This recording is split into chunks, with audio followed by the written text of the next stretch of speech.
Hello. I finished a series about how every sun sign can process the COVID era that we've been in. So if you're interested in that, I really recommend checking that out. This is going to be more a macrocosmic view of what I've witnessed over the last about year or so and analyzed, and how from here we're going to grow as a species, and as well as what we've been through. So that's more the focus of this video. So, I think before we even get into the bulleted points, I think the number one thing to talk about is transiting Jupiter and Saturn. So throughout all of 2020, we had transiting Jupiter and Saturn in Capricorn, and now we have transiting Jupiter and Saturn in Aquarius. For them to be conjunct, it only occurs about every 20 years or so for about a year and a half, 2 years, something like that. Yep. and and Jupiter and Saturn in Capricorn this last year was very challenging.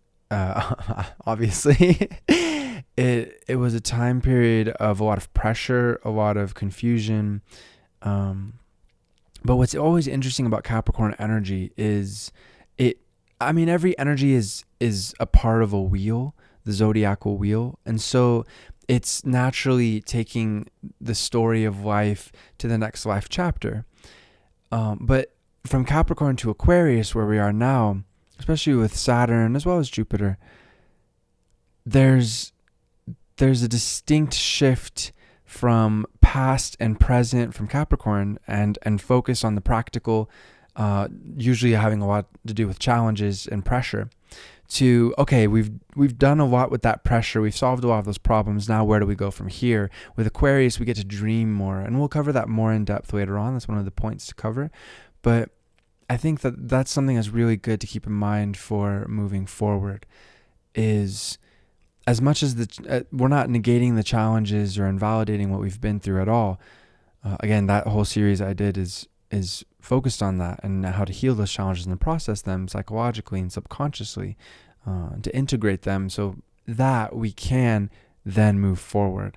So this is going to be more focused on the positives, more focused on the benefits that have come from such a tragic and difficult and traumatic even situation. And again, where we can go from here. Again, Aquarius energy is great. We've dealt with a lot of those challenges now. Again, how do we bring the future to the present, and how do we chart our present to make the future as great as possible?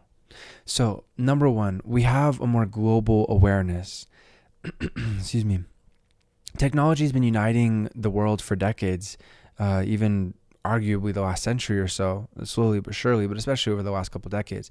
And this whole situation has been a tipping point in all of us realizing that as a species, we are, and here on our home world, we are deeply connected, and what happens in one part of the world deeply, inexorably affects the other parts of the world. And so this is really interesting on a lot of different ways. Of course, on a practical level, it means that we need to pay attention to what's going on in other parts of the world, not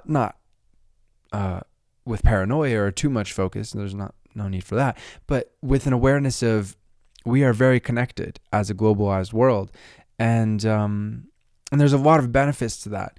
But of course, there is, certain challenges as well, always, with any kind of development, being that, again, we can affect one another so much. So I think that the benefits is also not just that practical awareness, being able to handle challenges more effectively, with more stability, but also in a greater global awareness of us as a species, that truly we are not that different from each other.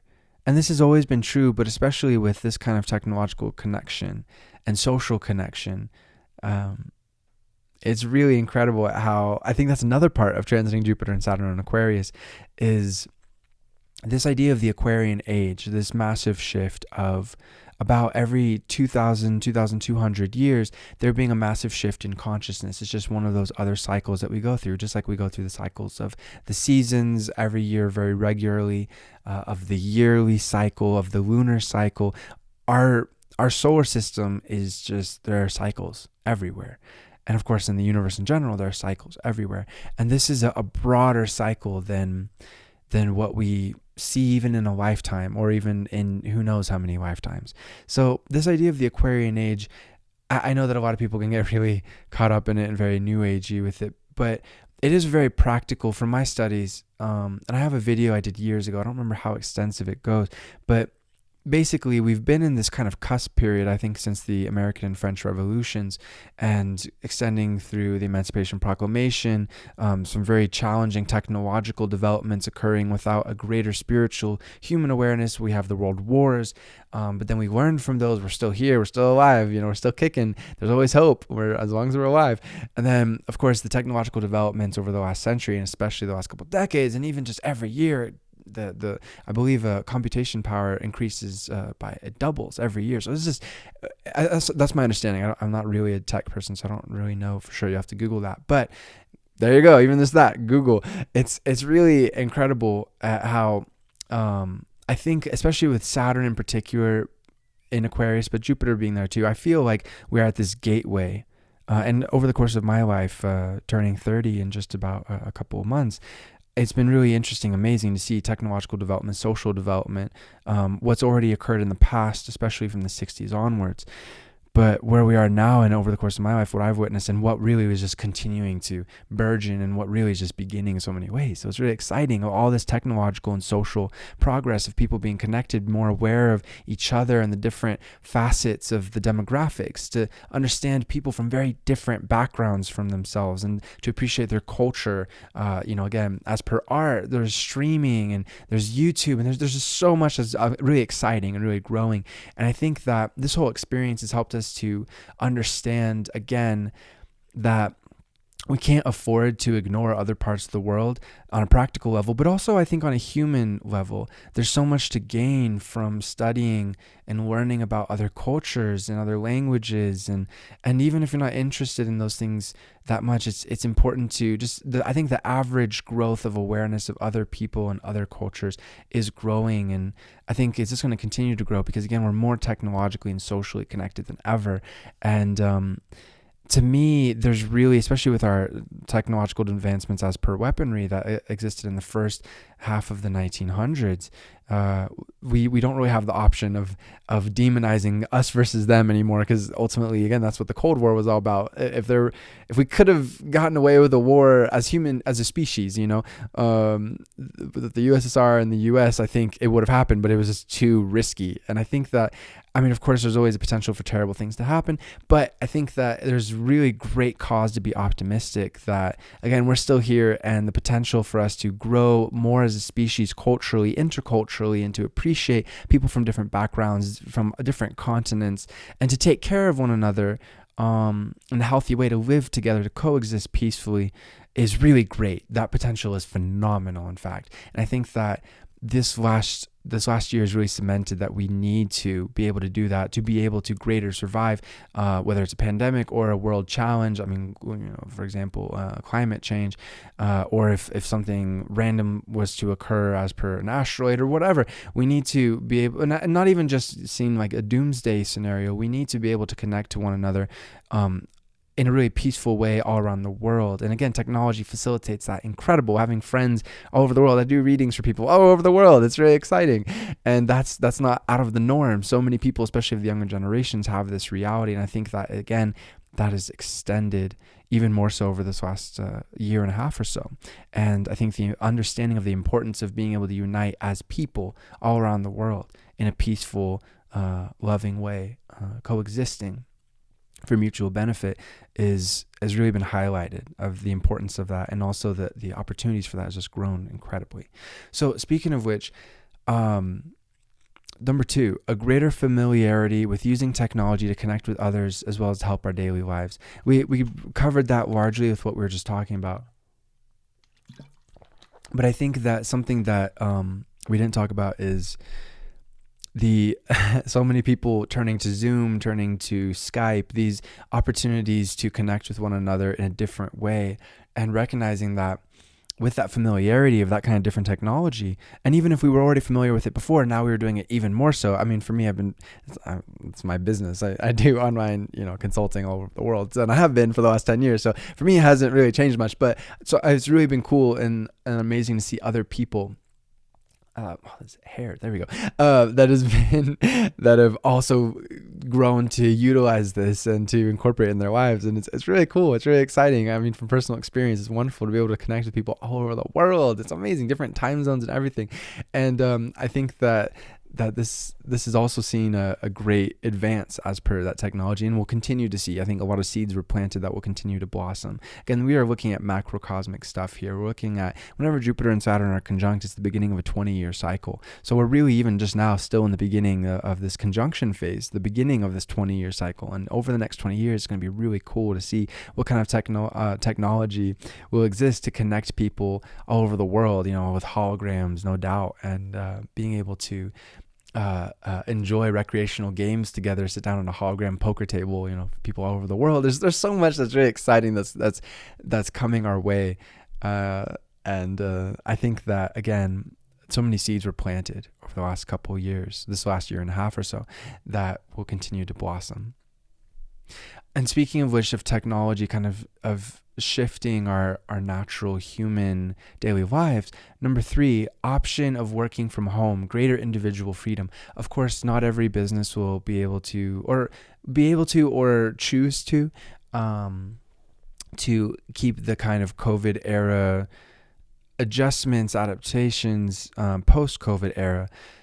But I think that a lot of growth has occurred. From personal experience with friends with different kind of industries, they were saying that they don't think they're going back into the workplace. They don't think they're going to have this kind of central office, or if they do, there's going to be a certain divvying up of maybe one day a week in the office and the rest at home. I think that, again, not to generalize too much, but I think that a lot of people have enjoyed that aspect of it and the changing of the kind of the 9-to-5 rat race. And I think that helps people a lot as per being able to have a greater personal space, a greater opportunity to get in touch with themselves as individuals. I think that helps a lot as per transportation costs in the world. It just helps in a lot of different ways. And I think, of course, after COVID, I know that it's going to be so good for everybody and very healing to be able to congregate and to see other people in person more so than they are now. And for sure that again is always going to be a part of human life. That's just part of having a body. We need that, for so many reasons. But I do think that there's a greater individual freedom that's been won from this situation. And with these kind of adaptations, a lot of them have been extremely advantageous. And I think that individuals and companies are both going to be very interested in utilizing this option of working from home more so. Number 4, psychological shift, not taking life and freedom for granted anymore. There's been a profound psychological shift, one that is very nice to see. I think especially, for so much of the world, the Western world in particular, but all over the world, we've been in this post-industrial boom really since, it depends on, of course, what region of the world, but since the 1900s in large, where we as a species in the 1800s, especially the late 1800s, we transformed our ability to live effectively so much with electricity, with these different kinds of technologies and inventions. And we've been so focused on work.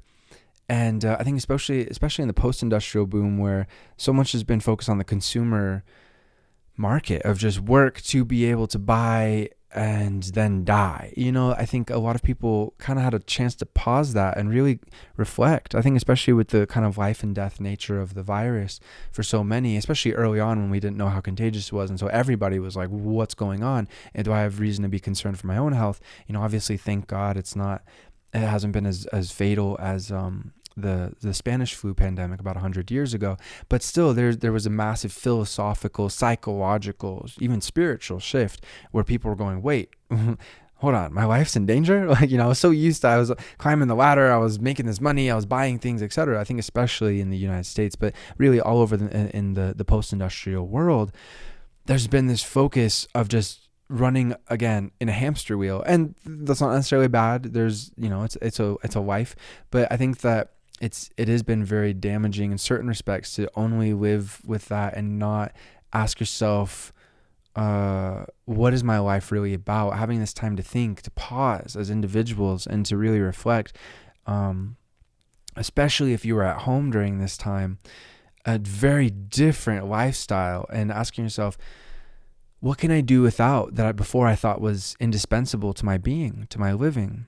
And of course, I think it also has been really great, again, for the environment to make sure that we're not consuming as much. Of course, one could argue that there's also a lot of stuff being delivered to home and whatnot, but that's something we got to figure out as a human species as time goes on. It's not necessarily bad. It's incredibly efficient. But again, there's always challenges with every kind of development. But I think the psychological shift here has been really incredible. And people, I even just talking to my mom, it really helped her who was at home, who's a school teacher and was teaching online.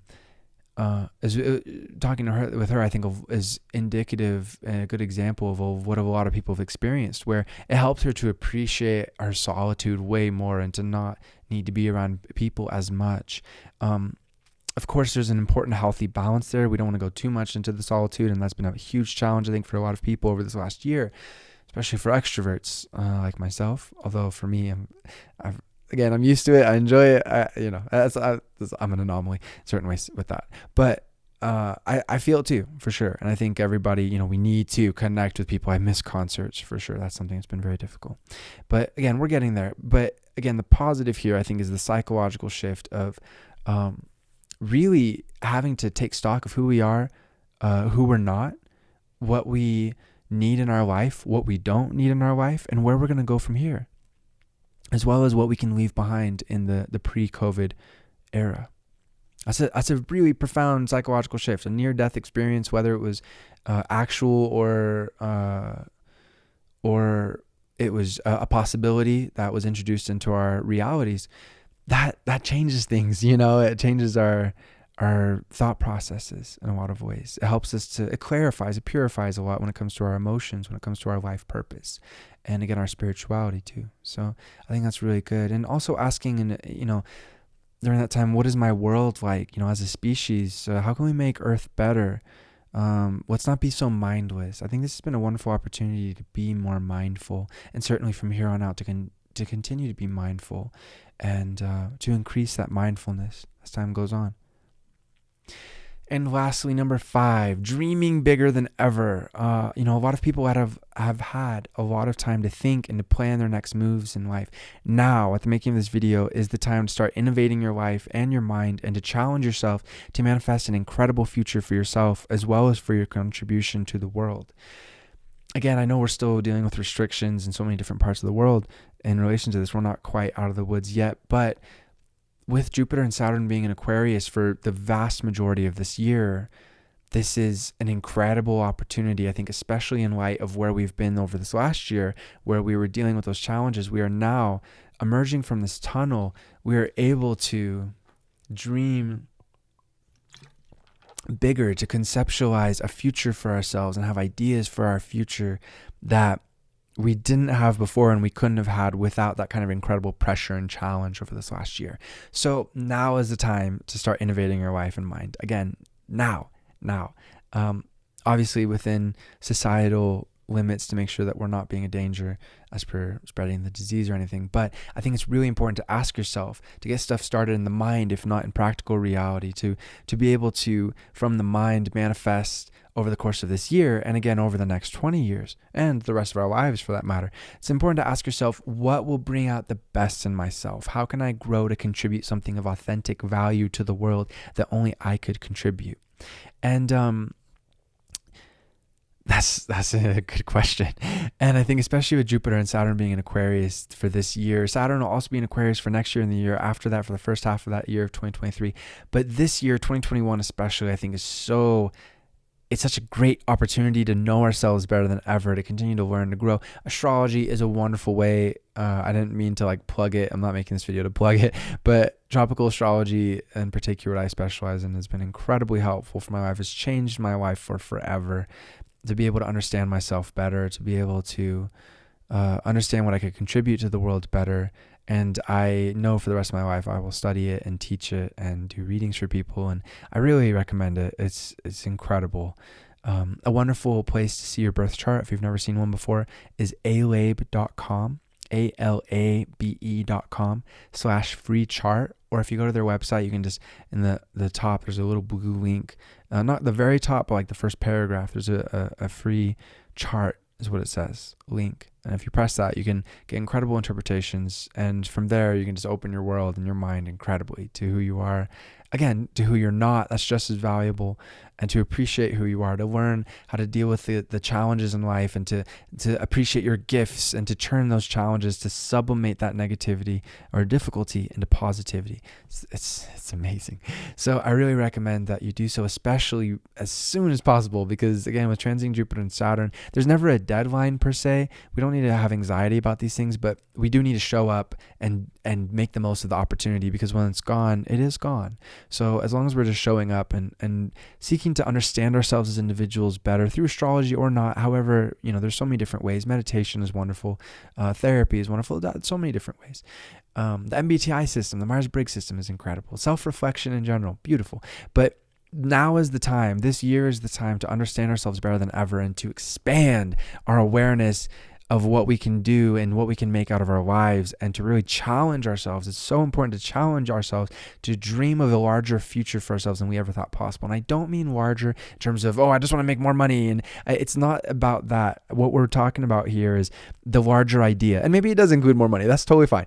But ultimately, the focus is more like, what can I do, again, to bring out the best in myself and to contribute something of authentic value to the world that only I can contribute. And it doesn't have to be something brand new, It's just you showing up, making that difference in other people's lives as you do. Don't have to invent something brand new. Just showing up and being kind to other people, and being self-aware and being mindful and seeking to be in harmony with others is more than enough. That's a life worth living. And again, I think the most important thing here is focus on the fulfillment of your individual self. It's great to look at the outside world and ask what the world needs, but ultimately that can be part of your thought process. But ultimately the thought process really needs to come from, okay, how can I bring out the best in myself? And that is going to be your greatest possible contribution. As always, I'm doing readings. Feel free to get into contact with me if you'd like an astrological reading. The info is in the About section. Also, I'm working on a series of books. The first volume should be available in the next month and a half or so.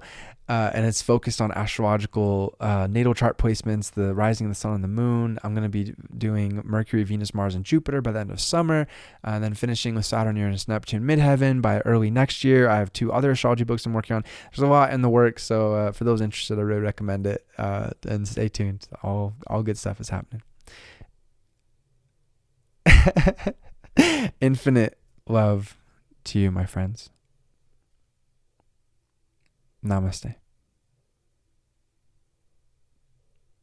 It's funny, for those who've watched my channel for a while, I paused right there because I was about to say individual, and I was like, wait, that's not right. Individual love to you? I mean, that works too, but I think, subconsciously, superconsciously, however you want to put it, again, the focus here is on the individual and humanity, both. That is the epitome of Aquarian energy. Bring out the best in ourselves as individuals, know ourselves, know our shadow side, our difficulties, know our positive side, and then we can bring out the best in humanity, or at least we're doing our part to do so. And that's all, again, that we can do. And that's a life worth living. And it is incredible and amazingly surprising at how much doing our individual part really does make a difference. So glad I remembered this. One last thing, Buckminster Fuller talked about this concept of spaceship Earth, that this whole planet is a spaceship and we are all its crew. And truly, I think especially with the difficulties we've been through this last year, we need all hands on deck. I mean, we always do. And it's fun. It's fun to live and to be on spaceship Earth and to be human, this evolved monkey, and amazing. And we have cosmic consciousness, this amazing ability to create and to be in tune with the universe. Amazing. So keep that in mind. Keep that big picture in mind, that you are indispensable crew on spaceship Earth, and you have things to offer our spaceship, our home planet, our living, growing home planet and species of humanity that nobody else can. And again, even if it's similar to what other people do, that's not what matters. It doesn't have to be brand new. What matters is it has to be from the heart and thoughtful, and again, that makes a difference. It makes all the difference in the world. Infinite love to you, my friends. Again, namaste. Peace.